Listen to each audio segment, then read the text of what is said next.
Young J.D. Vance in military uniform, standing proud. Behind him was a tiny woman with silver hair and warm eyes.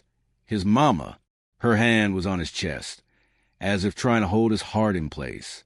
On the back of the photo, J.D. had written, "She never saw me sworn in, but she's the reason I'm here.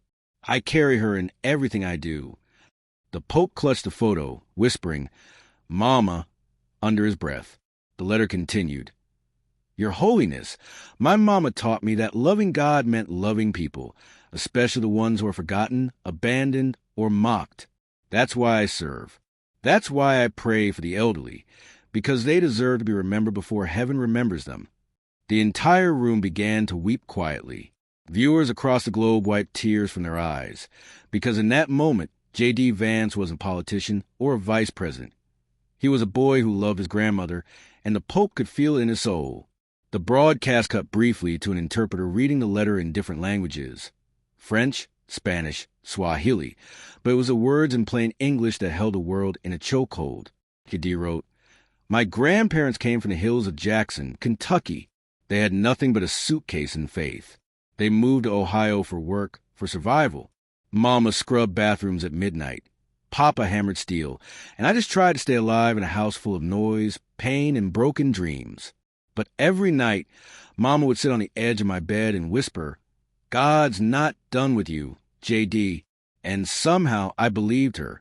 The Pope closed his eyes as the chapel fell into holy stillness. He whispered, "Neither is God done with America." The letter continued, "When I joined the Marines, I did it to make Mama proud. When I walked across the stage at Yale, I looked into the crowd, and she wasn't there. I broke inside because she never got to see the harvest of what she planted." A sigh escaped the Pope's heart, not just sorrow, but understanding. This was no ordinary letter.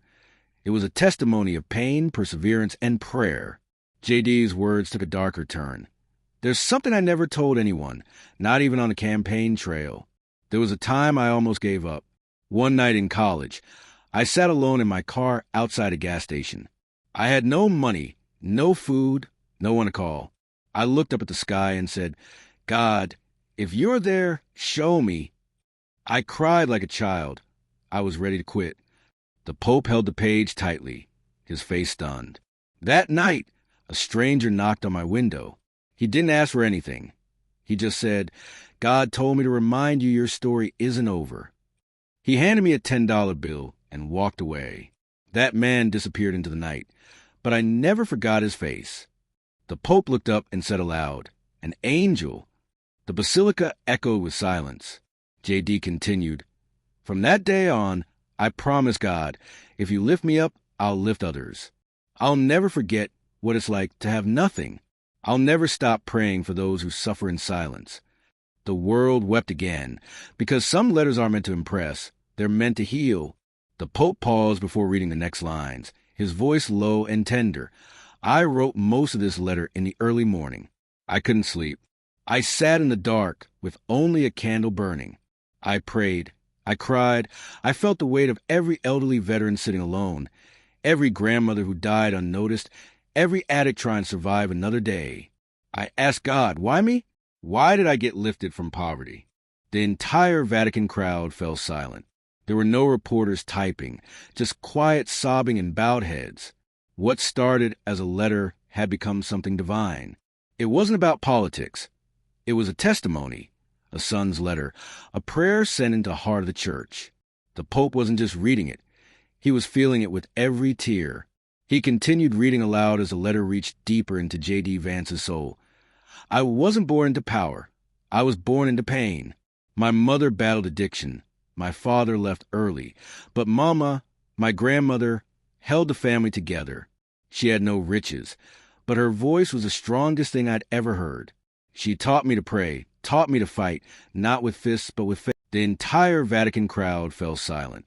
There were no reporters typing, just quiet sobbing and bowed heads. What started as a letter had become something divine.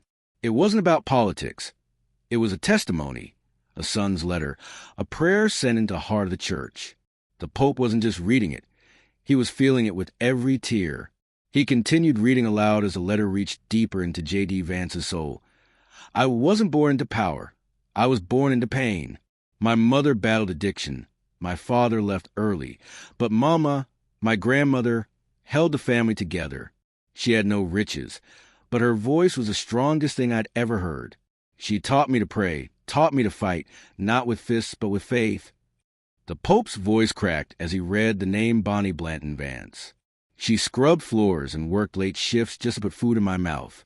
She didn't live to see me become a Marine, a lawyer, or the vice president. The camera captured it all. The Pope's gentle hands gripping the letter as if it were alive, his shoulders trembling as the words pierced through the holy silence. One elderly nun whispered, "This isn't just a letter, it's a resurrection." And maybe it was, because in that moment, the world remembered that greatness doesn't always come from castles, but sometimes from broken homes held together by one old woman's love. The next paragraph made even the guards shift uncomfortably. J.D. Vance had addressed something few dared mention in public. Many mocked me after Pope Francis passed. They called me the death messenger, joking that wherever I go, grief follows. But I forgive them, every single one.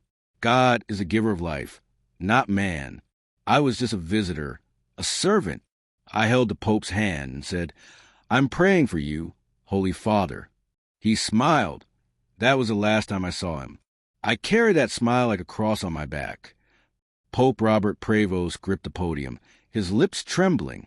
He whispered something in Latin under his breath. Only the translator caught it. "Lord, this man is pure-hearted." Then he read the next line. "So I ask you, Your Holiness, to pray not only for me, but for President Trump, the elderly, the forgotten veterans, and every child growing up in chaos like I did. Pray for all of us who are just trying to make it one day at a time." The world wasn't ready for this. But this moment was bigger than the world. The Pope lowered the letter for a moment, his eyes swollen with tears, but he continued, "Every night before I rest, I ask God to take care of those who once took care of us, the elderly, the broken, the brave, the ones who go unnoticed. I pray for their peace because they gave me mine.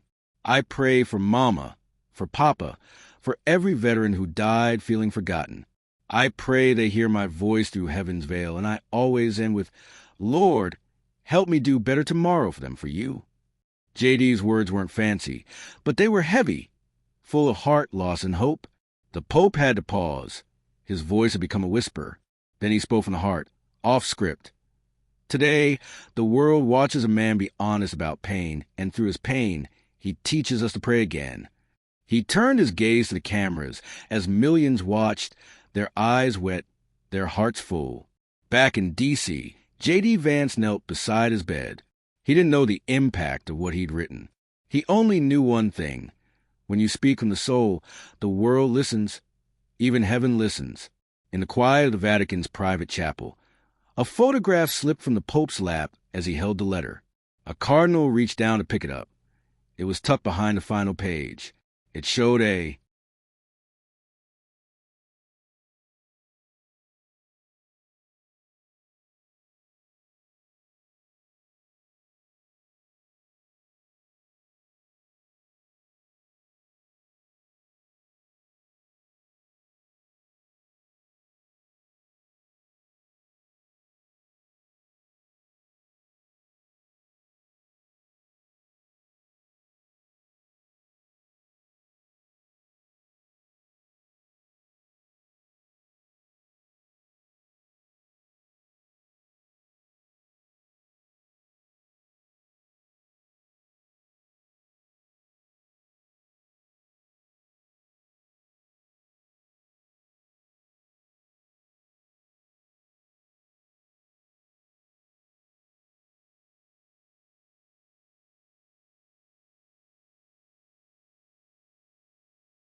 while others were buried by it.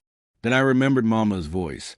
When God gives you a platform, J.D., use it to carry others, not yourself. The Pope touched his chest and whispered, Amen. The letter went on. Your Holiness, I didn't write this to impress. I wrote it because I needed to tell the truth before it buried me. For a moment, the Pope couldn't speak. A tear dropped from his chin onto the paper. Sometimes we only heal when we're brave enough to bleed in front of the world. The basilica, packed with thousands, was silent. The camera zoomed in on the Pope's face, and the entire planet watched a holy man weep. Not for himself, but for a broken boy who never gave up. The Pope turned to the next page, his hands trembling slightly. I ask something personal now, Your Holiness. Please pray for President Donald J. Trump. He's not a perfect man, neither am I, but he fights for people who don't have a voice. I see the burden on him. He carries more than most people will ever know.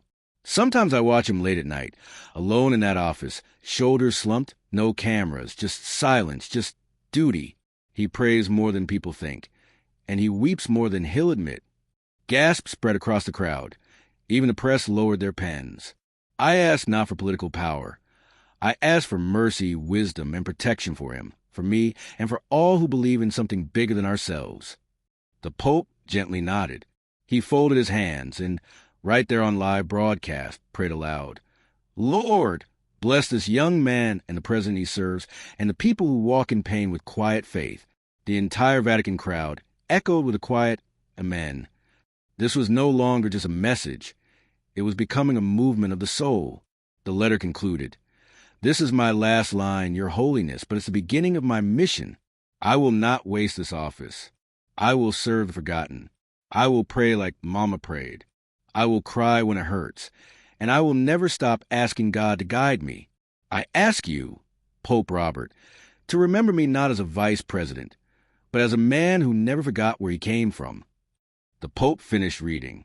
Silence filled the room, followed by applause, not the kind for performance, but the kind people give after funerals, after breakthroughs, after something too holy for words. The Pope clutched the letter to his chest, then stood, raised the paper, and said into the microphone, The world needs more leaders like this. J.D. Vance, watching a live feed alone in D.C., turned off the screen. He closed his eyes and whispered, Thank you, Mama. This was for you. Outside his window, the American flag waved softly in the wind. The sun had risen, but this wasn't just a new day in politics. It was a resurrection of something sacred. Faith, humility, and hope. And it was only the beginning.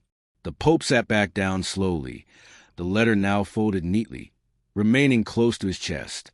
This letter, he whispered into the microphone, wasn't written by a politician.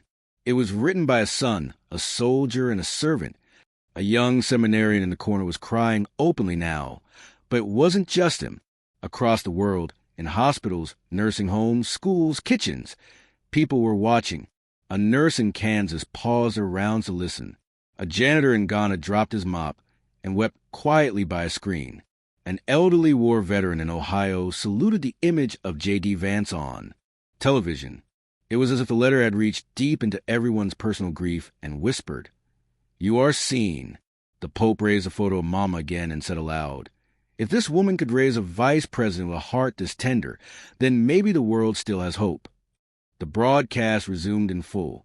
The cameras focused back on the Pope, who suddenly stood and announced, I will answer J.D. Vance not with words, but with action. A stunned hush fell. Something unforgettable was about to happen. Back in Washington, J.D. Vance was walking through the White House garden alone. He had turned off his phone, hoping to escape the flood of reactions, but one of his aides rushed out, breathless. Sir, the Vatican is calling. The Pope wants to speak with you. J.D. froze, his hands trembling as he took the phone. The line was quiet for a moment, and then a familiar, calm voice broke through. J.D., the Pope said, I finished your letter. You have reminded the world of something we have forgotten, the sacredness of brokenness. J.D. swallowed hard. Your Holiness, I didn't mean to cause such a stir. You didn't cause a stir, the Pope replied. You caused a revival. They spoke for a few minutes. No cameras, No advisors, just two men, one who wore white robes and one who wore scars. Before hanging up, the Pope said one last thing. Tonight, I will dedicate my prayer to the people you've lifted and to your mama, Bonnie Vance, because her voice is still echoing through you. J.D. didn't reply. He couldn't. He was already crying. At sunset, the Pope returned to the small private chapel in the Vatican. No media, no lights, just one candle. He placed J.D.'s letter on the altar, then did something unexpected. He pulled a wooden chair close and sat quietly, alone, just like J.D. had described doing in the car that night outside the gas station. Sometimes the most sacred place is the one where no one sees you. J.D. had written, "It's where your soul finally speaks." The Pope opened a worn notebook and began writing. Tonight, a vice president taught the world more about humility than 10 sermons could. We often look to crowns and power for light, but today, light came from the place of pain. He closed the notebook and stared at the candle's flickering flame. Meanwhile, somewhere in Ohio, an old neighbor mamas watched the broadcast replay and whispered, Bonnie would be so proud, so proud. And she was right, because in a single day, across oceans and borders, J.D. Vance hadn't just told his story. He had told everyone's story. The story of struggle, grace, and rising even when the world expects you to fall. News of the Pope's reaction and the full reading of J.D. Vance's letter spread like wildfire. By mid-evening, local news stations in America began airing reactions, but it wasn't the anchors who moved people. It was the callers. One by one, elderly veterans phoned in, breaking down on live radio. "I never thought someone in power still remembered us," whispered a Vietnam vet in Arizona. "I watched the whole broadcast and cried for the first time in years," said another from Tennessee. At a VA hospital in Indiana, nurses wheeled televisions into patient rooms so aging soldiers could watch the replay. One former Marine with no family whispered as he watched, "That boy J.D., he remembers the ones the world forgot." In Kentucky, where J.D.'s mama once lived, the local church held a spontaneous prayer service. Not for politics, not for fame, but for the power of truth in a broken man's voice. Back in D.C., J.D. Vance sat silently with his eyes closed, unaware that across the nation, strangers were praying not just for him, but because of him. He had written a letter from the heart, and it reached hearts across oceans. Later that night, J.D. opened the drawer beside his bed. Inside was his grandmother's worn Bible. The leather cracked, the pages curled at the edges. In the back was a note Mama had written to him before she died. "If you ever feel lost, J.D., open this and remember whose prayers raised you." He placed it gently in his lap and whispered, "I hope you saw today, Mama." He flipped to the last page, where an old verse she had underlined in fading ink read, "The Lord is close to the brokenhearted. He rescues those whose spirits are crushed." J.D.'s hand trembled. He had lived that verse, and today, through the Pope's tears, the world had too. He folded the Bible shut, placed it back with care, then looked to the window. The city lights below were quiet for once. No protests, no noise, just peace. And maybe that's what Mama had prayed for all along. Not power, not fame, but peace, the kind you can only earn through tears, prayer, and truth. At a press conference later that evening, a reporter asked the Pope's spokesman, was this planned? Did the Vatican expect the letter to go public? The spokesman shook his head. No, none of this was planned. The Pope received the letter this morning and chose to read it aloud by his own decision, moved by the Spirit. Another reporter asked, what exactly touched him? The spokesman paused and answered softly. It was the part where J.D. Vance said he still cries when he thinks of how his grandparents never lived to see his success. That's when the Pope broke. Back in the Vatican, Pope Robert Prevost was still awake. He wasn't giving interviews. He was writing back by hand. "Dear J.D.," he began, "your tears are sacred, your story is sacred, and through you, your mama has preached a sermon no pulpit could hold." As the Pope finished the final line of his response, he added something unusual. "You are not the harbinger of death. You are the voice of life after pain." He sealed the envelope, then prayed once more, not for a nation, but for a boy from Ohio who never forgot to kneel. That same evening, in a small church in Youngstown, Ohio, J.D. Vance's hometown, an elderly woman shuffled in quietly just before the evening Massachusetts. She sat in the back pew, unnoticed, her hands trembling slightly. A little girl next to her pointed at the screen up front, where the Pope's broadcast was being replayed. "That's the man who wrote the letter," the girl whispered. The woman looked up, her eyes glazing over. "He was my neighbor," she finally said, tears forming. "I remember him as a boy, quiet, always polite. His grandmother would make him walk the trash out, even when it snowed." The priest overheard and gently knelt beside her. "Did you know her, Mama?" "Oh, yes," she nodded. "She gave me soup once when I had no heat. That woman gave everything and never asked for anything." As the broadcast played, the Pope's voice saying, "Through J.D., Mama still speaks." The woman pressed her hands together and began to weep. She wasn't crying for J.D. Vance. She was crying because somehow she felt seen. In a historic and emotional live broadcast, Pope Robert Prevost broke down in tears after receiving a heartfelt message from J.D. Vance, the current Vice President of the United States. The powerful exchange left millions speechless as the Pope's raw reaction unfolded on screen. What could have been in that message to move him so deeply? Let's dive into the impactful words that sparked this unforgettable moment. The Vatican was silent. The grand halls of St. Peter's Basilica were filled with countless eyes watching from around the world. Cameras clicked, reporters whispered, and the choirs had just finished their final notes. A live broadcast was about to begin, one that no one could predict it would end in tears. Pope Robert Prevost, dressed in white and gold, sat calmly on a ceremonial chair. His hands trembled slightly, though no one noticed at first. He had received a letter sealed in a golden envelope, with one name handwritten on it: J.D. Vance, Vice President of the United States. As the world watched, a papal assistant handed the Pope the envelope. He opened it slowly, the camera zooming in. The Pope began to read, but then he stopped.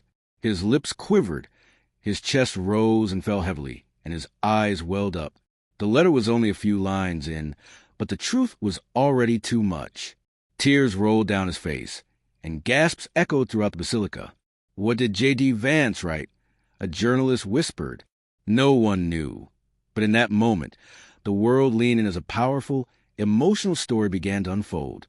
In Washington, D.C., J.D. Vance sat alone in a quiet room as the sun began to rise.